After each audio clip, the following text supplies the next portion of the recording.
Pleasant good morning. This is another Creole Heartbeat program. This is a special edition where we are going to actually discuss a major project taking place in the music of Dominica.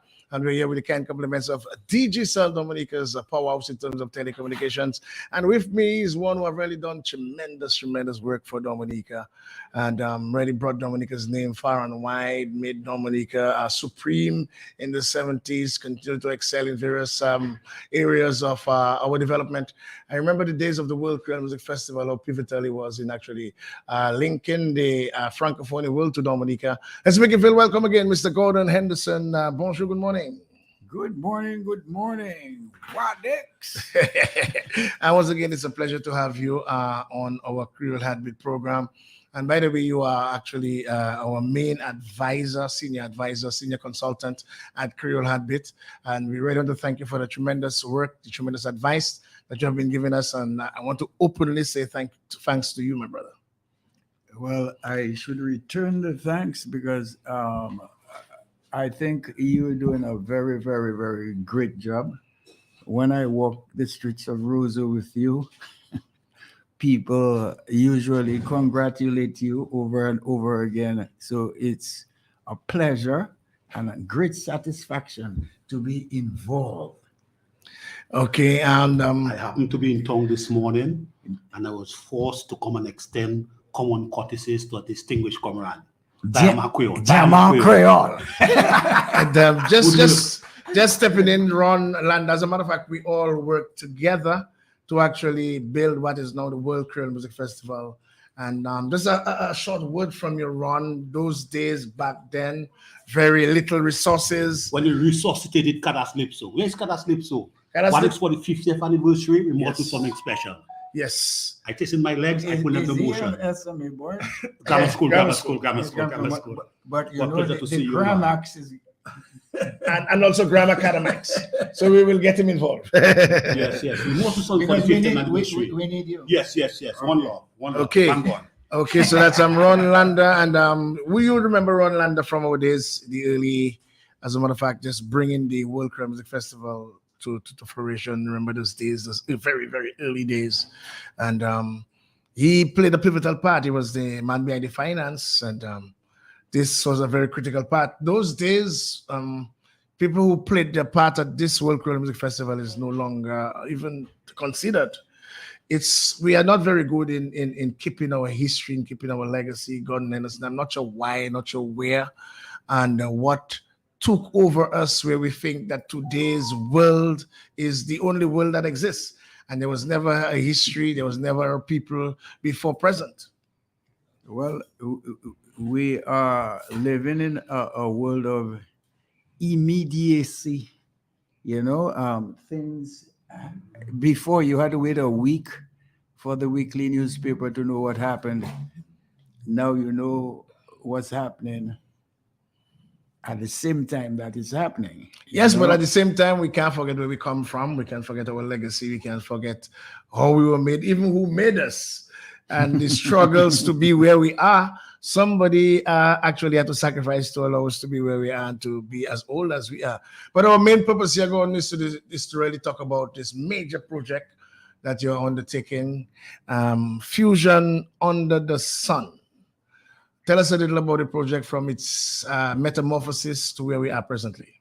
Well, Fusion Under the Sun is the title of a documentary film that is based on a book that I wrote titled Zookland. And this book was published in 1989.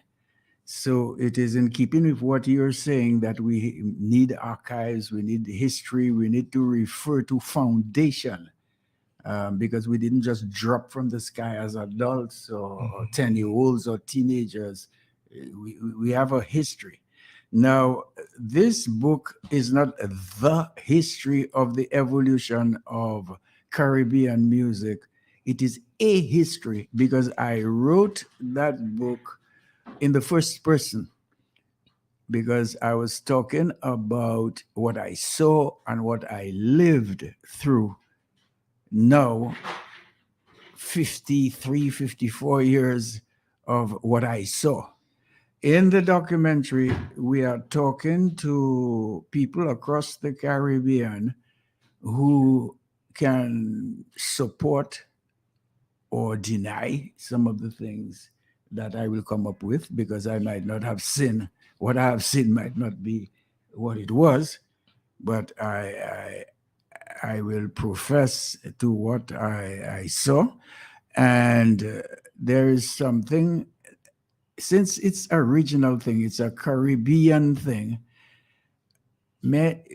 I don't know if you're old enough to know that, well, Irving Shillingford just passed away. There is a syndrome in the Caribbean where the larger islands used to look down on the lesser Antilles and call them small island, as if something was wrong with you if you were born on a small island, that sort of thing.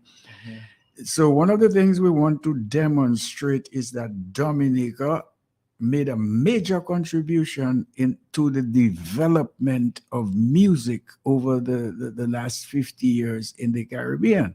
And we're going to demonstrate from an ethnomusicology standpoint the contributions of Dominican music to the evolution in terms of, we can say, cadence calypso, which is very much misunderstood in Dominica, because some people think, well, my generation is bouillon, I don't care about this cadence calypso. But cadence calypso is not in competition with bouillon, and what will succeed bouillon. But something will succeed bouillon unless we are stagnant society. So some people need to understand that cadence calypso has been the foundation not only of bouillon and a precursor, but a precursor of zouk in a very definite way, a precursor of soca. And when I say soca, I'm speaking of what Lord Shorty, I'm not even speaking about what's happening today, because soca has evolved. And I notice when I listen to today's soca, you have to be a musicologist to detect the difference between today's soca and bouillon. Absolutely. And we can analyze it, the beat, the tempo, the mentality towards, if you slow it down, it becomes something else, or suddenly it becomes groovy. But groovy is a word that comes from the disc, the grooves. That is very old-fashioned, but there's so much to be said. But very interestingly, you decided to put this into this whole concept, this whole history, into a documentary film. Yes. And you started off shooting from, I think, from France. No, Guadeloupe. France is included. The Indian Ocean. Well, we're going to Trinidad in a few days. All the countries that really contributed in the evolution, so we can demonstrate in chronological order, year from year, from the early 70s to now, how this happened, who did this, who did that, because there are so many myths, So that's what the situation is. We started in Guadeloupe because Guadeloupe in the 70s was the center and the first attempt of a music industry in the Lesser Antilles. But it's on the back. I don't really like the expression, but let's say it's with the efforts and sometimes with the pains and sufferings and the joys of Dominican musicians. So there you had scores of recording studios, music distributors, and you had the introduction of private radio stations, because France didn't have private radio stations then, but eventually. And Guadeloupe had, I don't know, because we are still counting and we're depending on you on the number of Dominican cadence calypso groups and solo artists, very few, that built this industry in Guadeloupe that extended to a less than it did in Guadeloupe to Martinique, and how they couldn't sustain it when Kassav and Zouk came about. In the documentary, we have Freddie Marshall, that even people in Guadeloupe, people who sat and witnessed probably a 1 hour or more interview that I did with Freddie Marshall.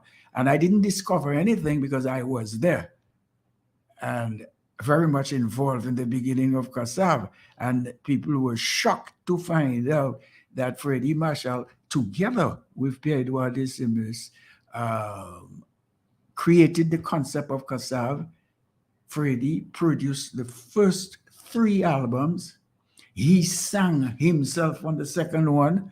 And there's a famous song, Soleil, or whatever. Yes, I think Joyceton redid it or something. Redid it later on and so on. And right there in Guadeloupe, with all the publicity that Kassav has had, some people don't know. So we're trying to set the record straight and that kind of thing. And it is not meant to discredit Pierre-Edouard Decimus. He did his bit, but he was the actual leader of the band then. But Freddie was like a co-founder. Yeah. Well, when you will listen, you will find out if he was the leader. Okay. But then come closer to home and the contribution of Kadas Lipso. So far on Island, you have actually did several interviews with prominent musicians and prominent people in Dominica that will be part of this documentary. Just give us an update. Yeah, well, because we have to keep in mind that the book is the film is based on the book, and the book begins somewhere in the 70s, even 1970, 1971. But in the film, I want to define popular music even from the time that the slaves arrived. So we will have a part of the film explaining the genesis of Calypso. That this is why we're going to Trinidad, because many people, even Trinidadians who are very, very insular minded, like, well, I figure we're very much like that. Calypso is Trinidadian. We know we have to give them 100% for that. We have to give them 100% of how they developed Carnival into something very special that we can copy. We have to give them credit for developing Calypso. I grew up listening to Sparrow, Melody, Kitchen, and that sort of thing, but they didn't invent Calypso, and it would have been impossible. And this is very critical because there was some document I had prior to Hurricane Maria. I got it lost, where it revealed that Calypso and the evolution of Calypso, Dominica and Martinique and also Trinidad were the first places Calypso was ever sung. And mainly because of our Franco historical background.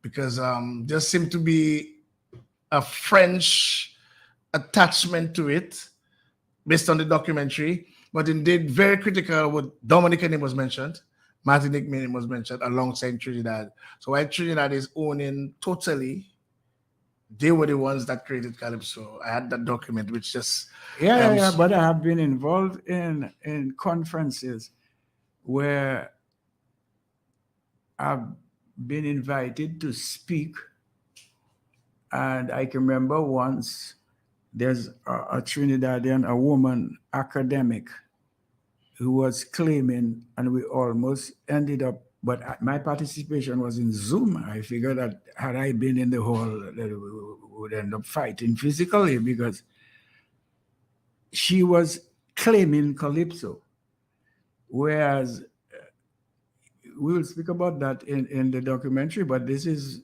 normal, ordinary history. There was a time when Trinidad's population was very low, and it was ruled, or it was a protectorate of Spain. So the few people who lived in Trinidad spoke Spanish. Now, an important thing about Calypso is that every early Calypso, even in Trinidad, is in the Creole language. Yes. Now, how did that happen? Places like Dominica, to a lesser extent, but mainly Martinique, the big slave owners, when the French Revolution came about in France and they decapitated the king, queen, and so on, the French masters decided they have to get out of this place. So they took their slaves, and the Spanish were happy to accept them in Trinidad because they came with their money, they came with their workers, they came with everything, but they came with their language. So much so, and this is why we're going to speak to lecturers from UWI who will say it better than me, or people will accept it better from them, because I've done webinars, invited them, because I have all of this where they say, they corroborate the things that I'm saying, you know? So when they came with all these African slaves to Trinidad, they spoke the language that they came with, which was Creole, which is contrary from when they came from Africa. Because when they came from Africa, they were sold to different plantations and they couldn't speak to each other, so they had to create Creole. So that's how Creole was created. But they went to Trinidad with Creole, and Creole became what the smart people call the lingua franca, meaning the language spoken. Despite the fact that Trinidad at that time was Spanish, but the lingua franca was Creole. Very important. And they came with their music. They wouldn't come and I forgot, you know. So they were singing calypsos. Every calypso at the time, and it's a pity because that is like a lecture by itself. Our calypsos, we have certain things that we were doing, we're not paying attention, but the calypsos at the time, one, they were all in Creole. That's what the people could speak. That's what they sang. And the calypsos at the time all had the same melody. Another thing about calypso, I know that you have some more things to talk about. It was an extemporaneous thing that they call for short extempo, which means, first of all, the guys couldn't write. So this thing about writer, there was no writer.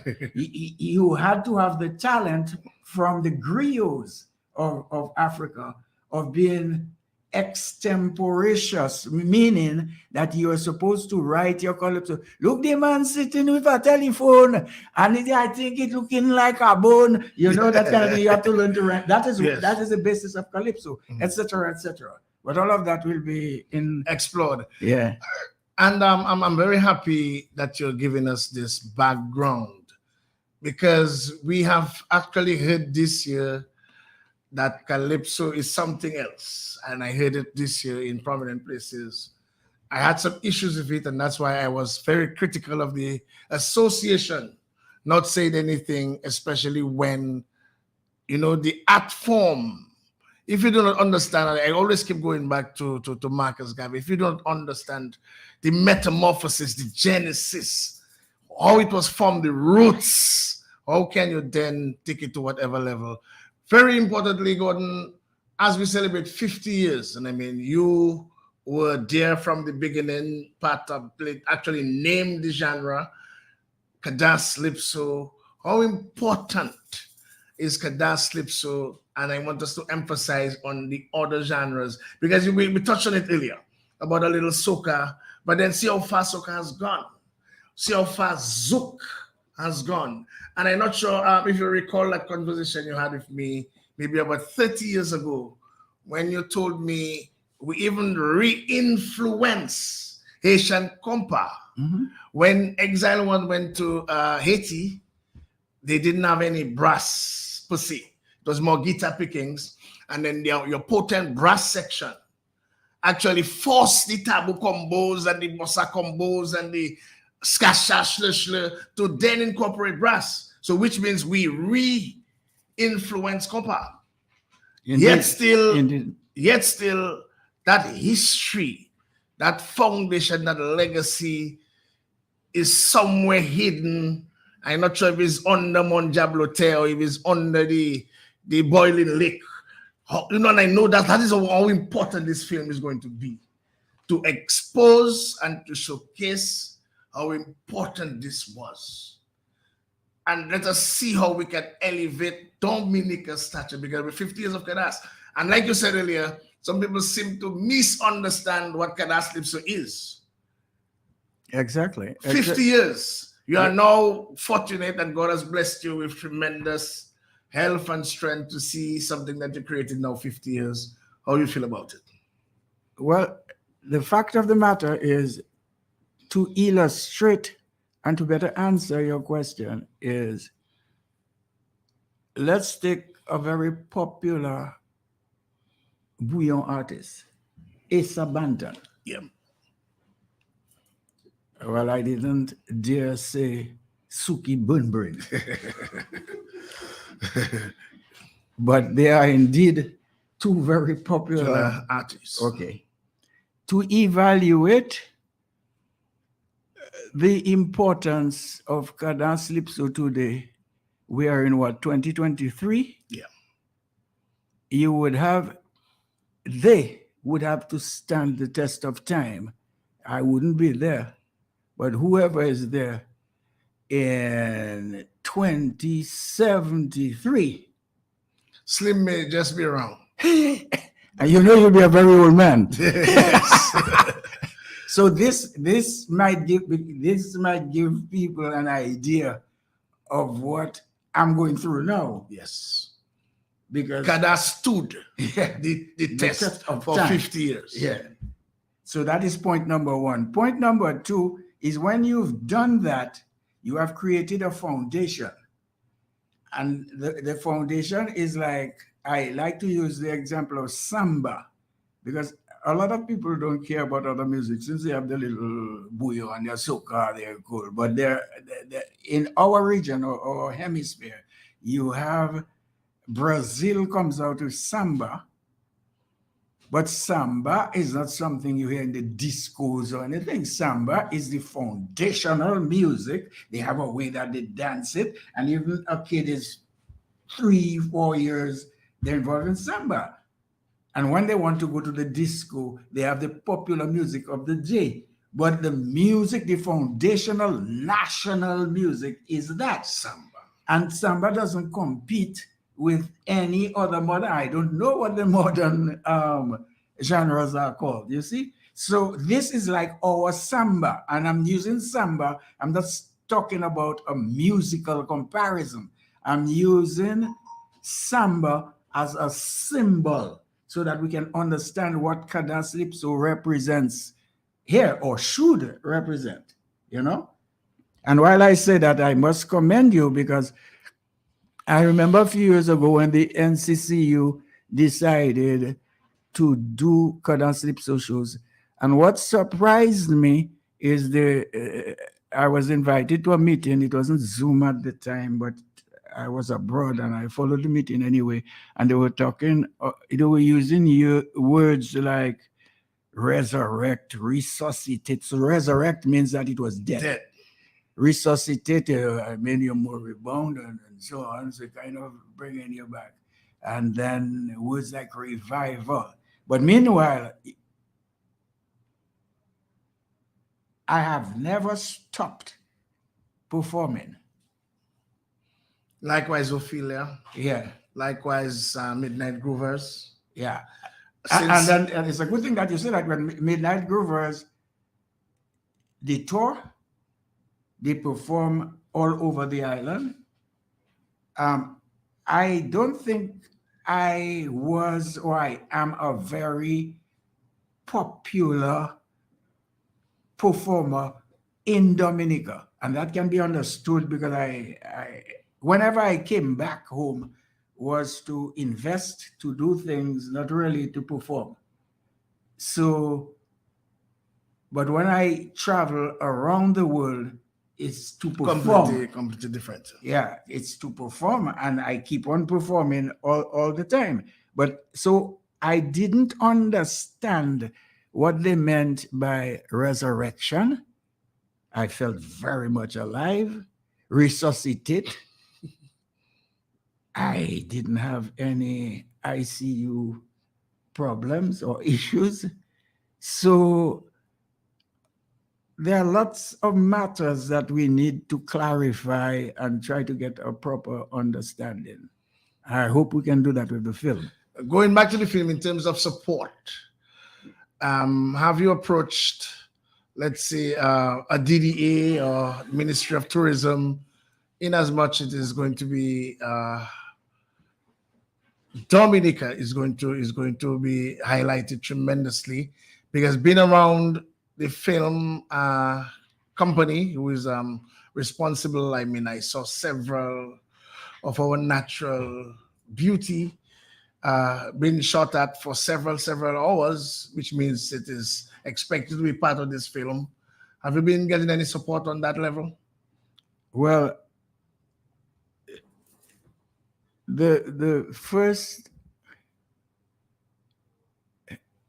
no, let me start from the beginning. Many years ago, there's a film institution in Dominica, and I think Anita Bully is involved in it. I'm not sure It if is just a film, yeah. she's still involved in it, but her husband, Alwyn Bully, Well, I understand presently is not experiencing the best of health. yeah, he's I not understood a doing. day or two ago, blood was called for him because of an operation he was scheduled to do sometime this week. So let's hope and pray that everything is okay with him. Yeah, well, we love him so much, and he has made, that's not the past tense, huh?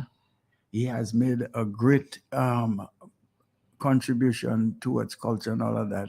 So he was the first one who told me, let us do Zookland the movie.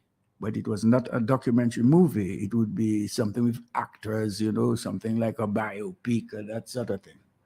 And we looked into it. We even found a producer from Dominica, I think a guy from Cali who had produced movies in Hollywood. I can't remember his name. Anyway, it didn't work out. Usually when you do these kinds of products, well, not when one does those kinds of projects in Dominica, from my experience, you cannot depend too much on institutional assistance, because many people, when I started, many people thought that music, you lazy fella, and so on.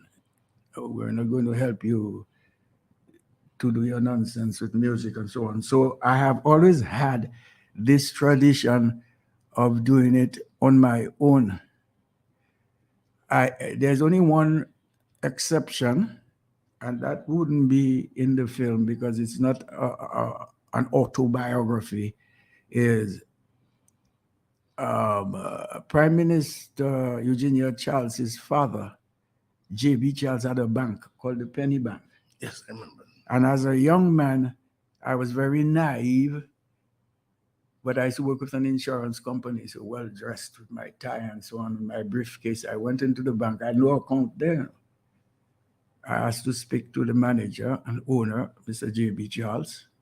He accepted me and he listened. I told him I need a loan to buy musical instruments because I was in a band and the band had really... Was that Voltage 4 at the time? No, it was to create Voltage 4. Oh, to create It Voltage was 4. Security Pearls, and the instruments were no longer good. And I told J.B. Charles, So I had no business plan, but he asked me, how do you expect to repay? I told him, well, we would play gigs and I have a job and so on. And we sat down and we wrote the thing and everything. And the man gave me the loan. Right now, when I speak to young musicians in Dominica, they tell me, yeah, there's money in the bank, but you have to bring things and it's tetneg, you have to bring us this and that, and and so on. So I don't know, I'm not very sure. And we're talking about 50 years ago, gone. Yeah. 50 years Even ago. more than 50, because the 50 I'm talking about is as a professional. Yeah. So that is prior, so that is 50 plus years ago. So that man, but that was a single man who owned his bank and so on. And I paid him off and so on. Even his bank was eventually closed. But all of that is to set the basis to say that I got an email from some film in authority in Dominica who heard that we were doing this documentary.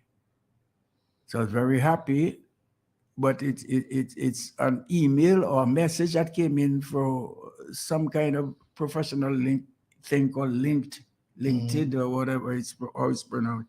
So I told them, yeah, we're shooting in Guadeloupe right now. We're coming to Dominica. How can we collaborate? How can you assist us? Well, I don't have a name, it's just an organization. But I noticed that their logo is linked to the DDA.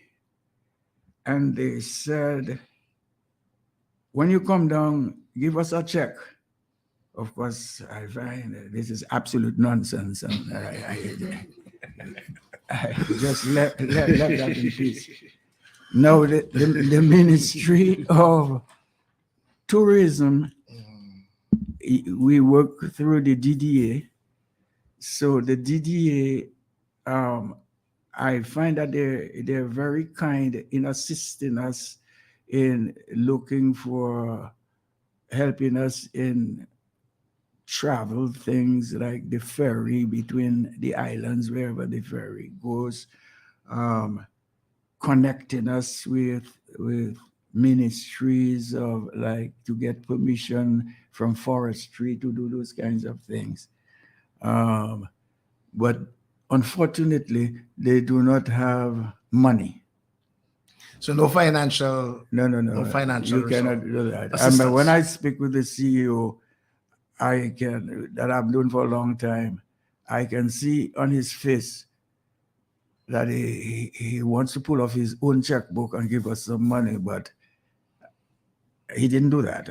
But the organization itself doesn't have money or doesn't have money for us.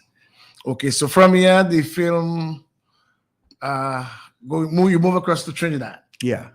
And that's where you will try to at least get the correct opinions about the whole Calypso and the connection and Caribbean music connection.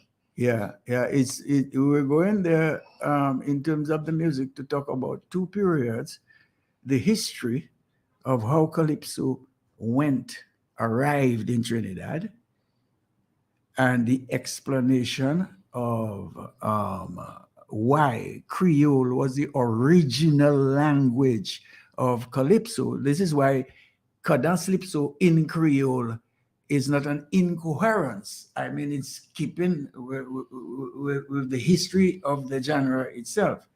I hope we have time to go to Paramin, because Paramin is a small town or village in Trinidad where people speak better Creole than in Dominica. When I say better, more fluent, they are fluent in Trinidad. Trinidad has become a completely Anglo expressed country, but Paramin has maintained its Creole. And what I'm saying there is very easy. You go on YouTube and you look for, you could just put Trinidad, Creole, Paramin, and then you will get all kinds of stuff. So I hope that we can go to Paramin and speak. But we will speak to a professor of ethnolinguistics who will tell us more about the Creole and that sort of thing. Okay, let's go back to Canada Slip so and the celebration of our 50th anniversary. Any major plans in place? I know you have been discussing and brainstorming because the 50th year. There were two Canada Slips months celebrated by Creole Heartbeat, July 2021, July 2022, climaxing with the festival last year. Any plans as the senior consultant of? Well, I sat with the planning committee of Creole Heartbeat, and I hope that they report to you shortly. And when I say you, I mean the CEO of Creole Heartbeat. And there's a packed program. First of all, the plan is to have a major event to mark the 50 years. That will be disclosed, I figure, if you approve or not. And we hope as well to bring something to the society in terms of education. I know that Creole Heartbeat has been involved, even did in collaboration with a school in Portsmouth, Yes, the Canada Slip. So incubator. right. So this time we want to do something with and for St. Mary's Academy, because most of us in and out of the Creole Heartbeat family are former students of the St. Mary's Academy, and the St. Mary's Academy needs help. And in that same sector, there's a cathedral that needs help, but it goes to, they need a few $1 million that is beyond our reach, but the St. Mary's Academy needs about $250,000. And we think that we can contribute largely. And if we get the support of the populace and the former and the present parents of children or students, if you should call them, we should be able to raise that $250,000 for the St. Mary's Academy. And all that is within the month of July. Yeah, we want to make Canada Slips month meaningful. What about outside of Dominica in terms of taking the 50th anniversary out of Dominica? Any plans for that? Well, this is something that we are considering as well, because July is right in the middle of the vacation period. And in the French Antilles, Martinique and Guadeloupe, and in fact, all the Creole speaking departments of France, that is French Guiana, Reunion Island, and all these places in the middle of the summer vacation, people are really on vacation. It's part of the French legislation. They fought for their rights to have up to 5 weeks of vacation and that sort of thing. And so they seem to be more excited than us in Dominica about Canada Slip, because to them, Canada Slip is something that Dominica brought to them. I mean, people talk about they met their husbands or they met their wives on Mide Bar and they grew up and this one. I know of many children that the parents named them Fitzroy and that sort of thing. So it's like part of their culture, you know. Why God it is so, and this I really wanted to ask you this today, why it is so easy for, let's say, the departments of Martinique and Guadeloupe in particular, and even St. Lucia, to accept Canada Slip and what it has done for Caribbean music, what it has done for global music, because I'm hearing certain elements even of the new Afrobeat where I can hear certain things and influences from certain songs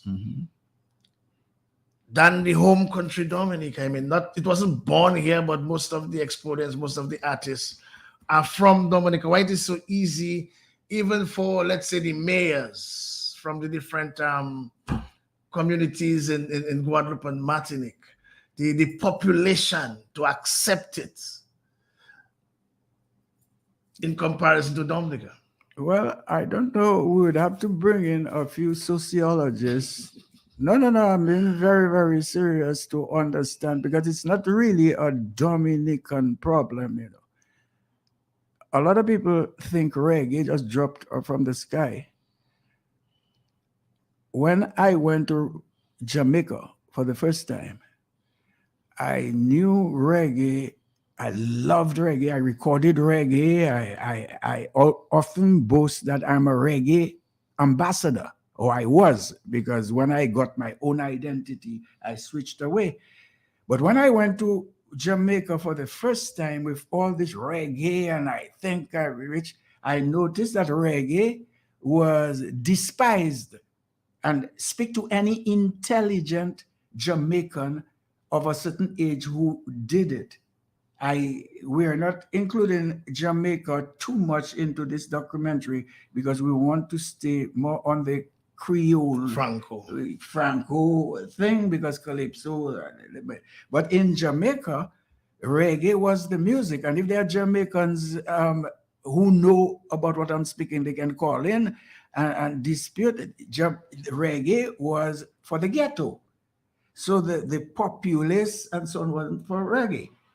So the other thing is, I can remember, probably it might be 1975, 76, I went to a reggae club in London, and in those days we had afros and plait that up and put a snow cap, the tam and so on, and move inside. There's more grass smoking in the place. A guy even tried to smuggle. He must have identified there's something wrong with my moves. And he came with a paper bag, like how you carry liquor in the States. And he whispered in my ear, I have whiskey if you want. I can sell you some whiskey. You know? Yeah. But all of this to tell you that the Exile One guys were there. So we're in this club, reggae club. And there was a guy called Dennis Brown singing. I can remember the stage very, very high. Look up to see Dennis Brown. So I ended up by the DJ and asked him to play some Third World of Bob Marley. And the guy got angry, man. He told me this is red man thing and so on. And you know, so the evolution, when Bob Marley became popular, the white people made him popular. First of all, the producer were kind of white, I think it's an Irishman or whatever, or white Jamaican, Chris Blackwell. Yeah. Island Records used to do more rock and thing. Bob Marley exploded, then Jamaica accepted. So I'm saying it's not only a Dominican phenomenon, you know? So in other words, it may just be to do the concerts out of Dominica before we come to Dominica to do the 50th anniversary concert. Is that a way of that might be a very good strategy, because as I speak, I remember things.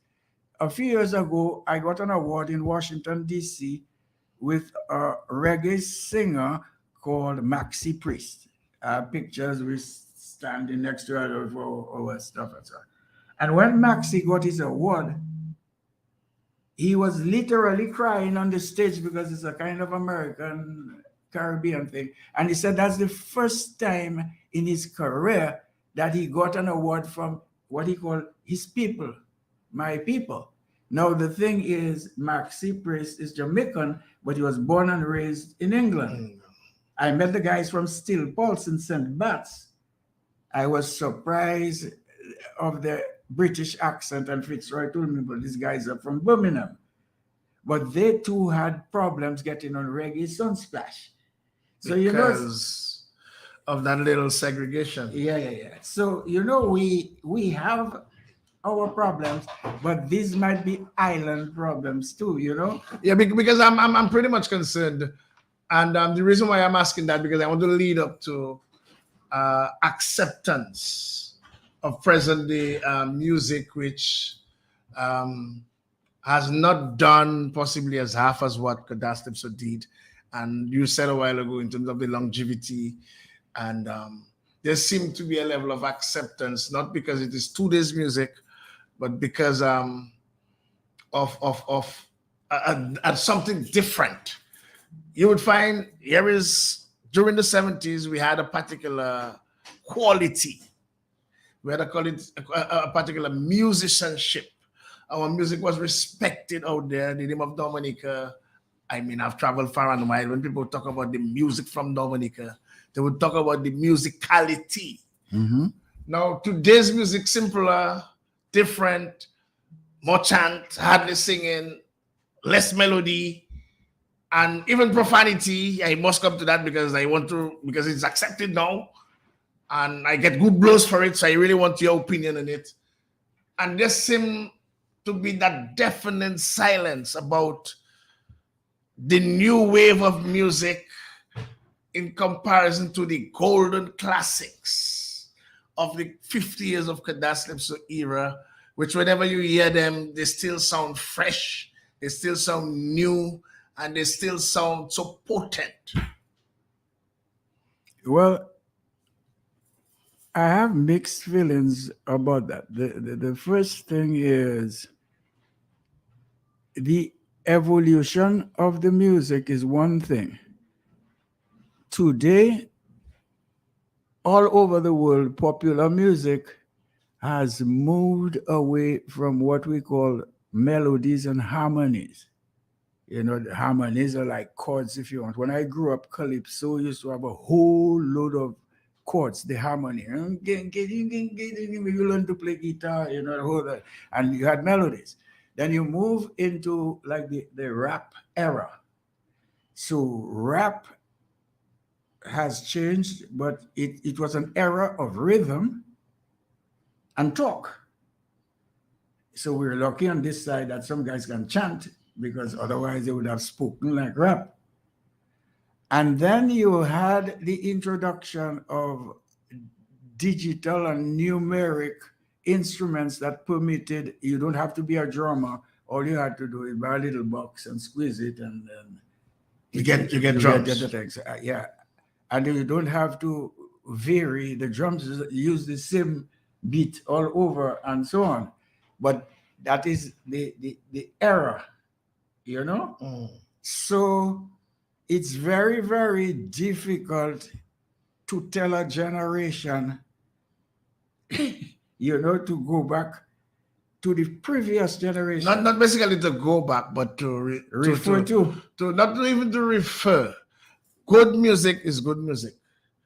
We, during our times, were able to enjoy, and I'm speaking about my times, we're able to enjoy Calypso, and I would enjoy soul, I would enjoy Latin music, we would enjoy the early days of reggae music. We were our taste buds were open to every sort of sound we heard, in comparison to today's taste buds, which seem to be more palatable to a particular type.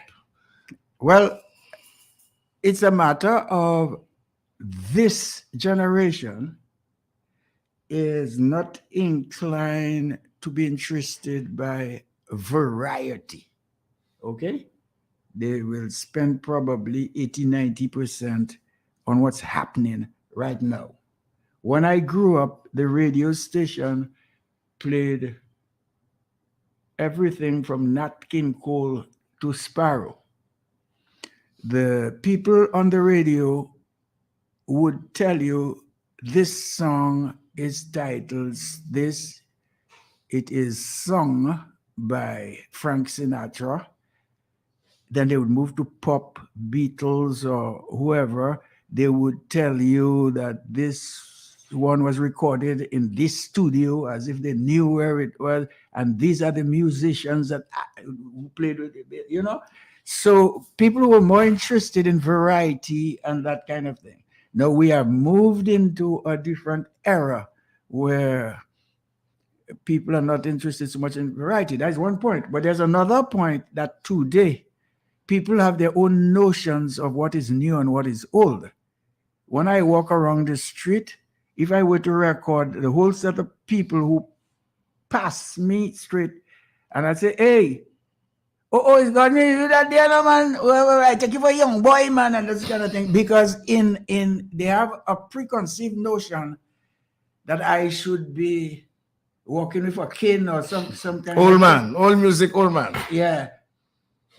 No, I'm older, Yes. but I perform. So, but in the preconceived notion is set that you should not be able to. You understand? Yeah, but I ask you this in comparison to, let's say, the Trinidadians. They would have had their early type of soca from the Baron, Sparrow, go up to the Marshalls and the Patrice, and they accept it. They support it. The Haitians would have from the early days of the Tabou Combo, Shlo, Bossa Combo. Tabou is still playing. Tabou is still playing, continue to play. And then they would have the T-Vices and the New Look and the Vibe, and they would accept it. Even the early days of Zouk, and some of them still do play. We would have the same George Decimus. Look, they still play now and still very appealing. Joycelyn Bewaka, Sav, and all these people. You would have the new Zouk artists, and then they would be accepted. You would go down to the Latin, and they would accept the offspring of bachata. But then they seem in Dominica to have a completely different mindset.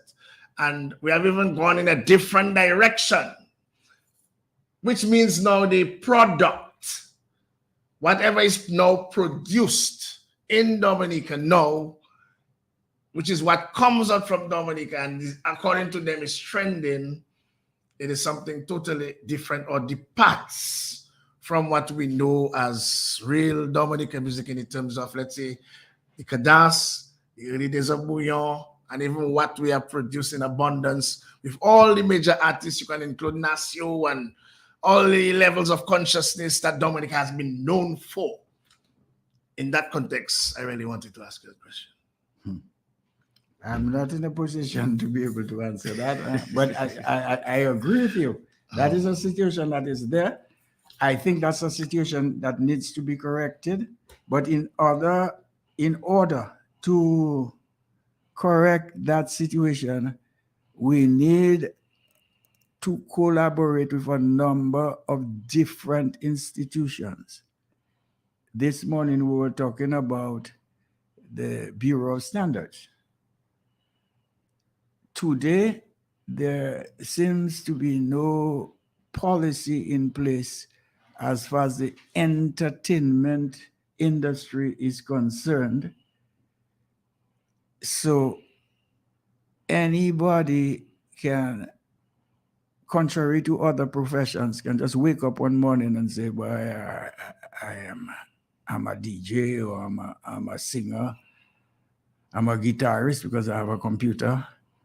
And no benchmark to actually. So we need the various institutions like the Bureau of Standards, the cultural division, so that people can be will need some form of qualification, because you cannot just decide one morning you're a pilot and you go down there, Kidfield, and or take doctor, up a doctor or any other profession and it would look like almost every profession in Dominica, when they're giving out fertilizer to farmers, you have to prove that you're a farmer in some way. But in music and entertainment, no requirements. No requirements. Any and anything goes and accepted. And it's alarming, Gordon, because I covered Carnival and I saw I can foresee the effect because I saw children on the road, and there is something that I am now hearing that they are actually what do you call it? There's the clean version, which is nonsense. And I want to just spend a minute on that.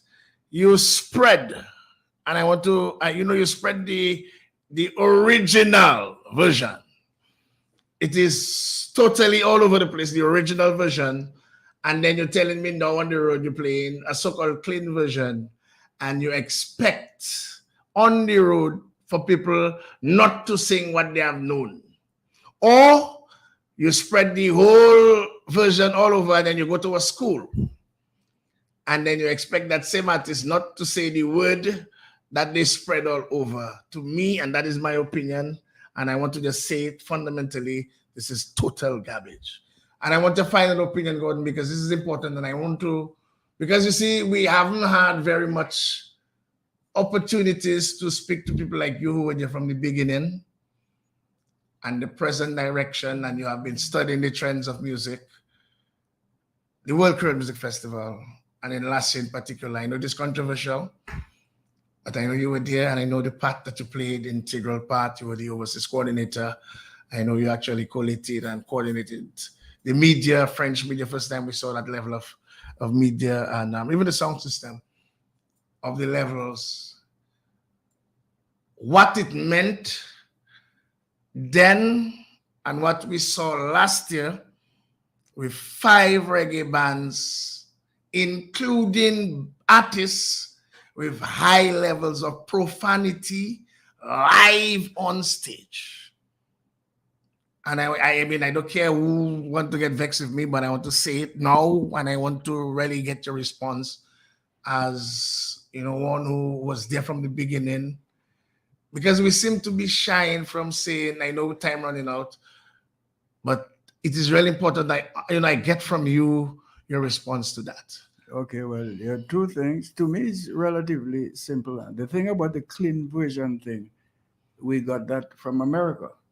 But in America, there is a market for smut, which is the justification of some of the guys that tell me, boy, I wouldn't make a penny if I didn't do that.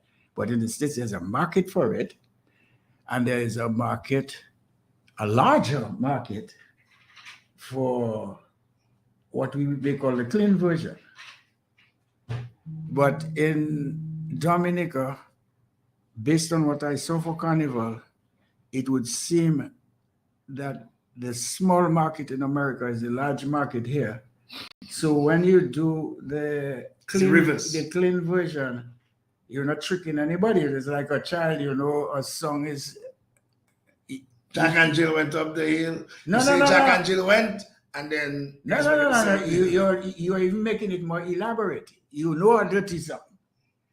But if you're in front of your parents, you will not sing the words, you will sing the melody. You know what I mean?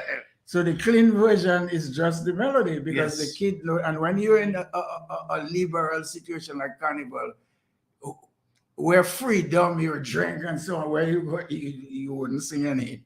You will sing. You don't even know the clean version, which is just no. As we're running out of time, with regards to the World Creole Music Festival and big quote unquote artists and big fees and that sort of thing. I spoke myself within the context of the film that we were doing to the head of the DDA-DFC, and his response is they have a challenge. They remember the World Creole Music Festival had 2 objectives when I was approached. One was to bring people to Dominica, tourists, and the second one was to assist, you know, create a platform, an international platform for local musicians. And I said, because since they were offering me a job where I had to spend my own money to travel around the world, I was happy to do it, because I had good reasons to do it. And I had no salary. I said, I will accept if they add a third objective, is they made some kind of laboratory to work on the development of Creole music, because it's a World Creole Music Festival. And if Creole music itself isn't developing at the time, we had only Kassav, Tabu Combo, and so on. After 2 or 3 years, it would just be recycling the same ones. So you have to develop. That was never done. After 3 years, I felt myself uncomfortable in this situation, and I stopped doing that. I wasn't being paid anyway. So the CEO thinks that right now Creole music doesn't have well, the Kassav guys are starting to die off, and so it doesn't have any, which means the Creole music has not grown at the same pace with the festival. So they need something which is extra Creole, as big as possible, to assist the festival. Now, I am not against that. I might be wrong. If you want to bring Celine Dion, bring Celine Dion. What I am saying, you have to maintain it's the World Creole Music Festival, and as special guest with all the red carpet, Celine Dion. You do not take, and let's stay in reality, Burna Boy as the headliner. He doesn't need to be the headliner. You understand? But we need him, apparently. So make him special guest artist to the World Creole Music Festival. And just quickly, it's as if you're making a breastfoot festival every year. So you have breadfruit fries, you have tonton, you have this, you have that. At one point, the new generation think, well, I've fed up with this breadfruit thing, but you want to upkeep it because it's a main product. You want to bring plantains, but you don't just bring plantain and put plantain as the leading thing of your breadfruit festival. You bring it as a special guest. You understand? So that's the way I see it. Because I would really love to continue, because we just have to end now with the kind compliments of Digicel. It's 12 o'clock. But then just for thought and for homework, and whenever again you can even answer that on Facebook, why give only 45 minutes to the Kadas, only one Kadas band in over 24 hours of music, 3 days of festival, and the same 50 years of Kadas Lips, so give it to only one band for 45 minutes when you have over 9 hours of reggae and only 45 minutes for Kadas Lips. So this was another Creole Heartbeat program. We really want to thank Mr. Gordon Anderson, an intellect in terms of the music industry. Globally, he follows the trends and what's taking place globally. I really want to thank you, Gordon, and I really want to wish you all the best on that film.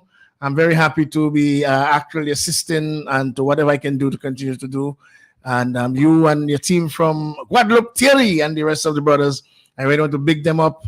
Spectac. I mean, these guys are very awesome. They continue to be real ambassadors when they come down to Dominica, really bringing the information globally. So thank you once again, Gordon, for the work that you've been doing. Most welcome.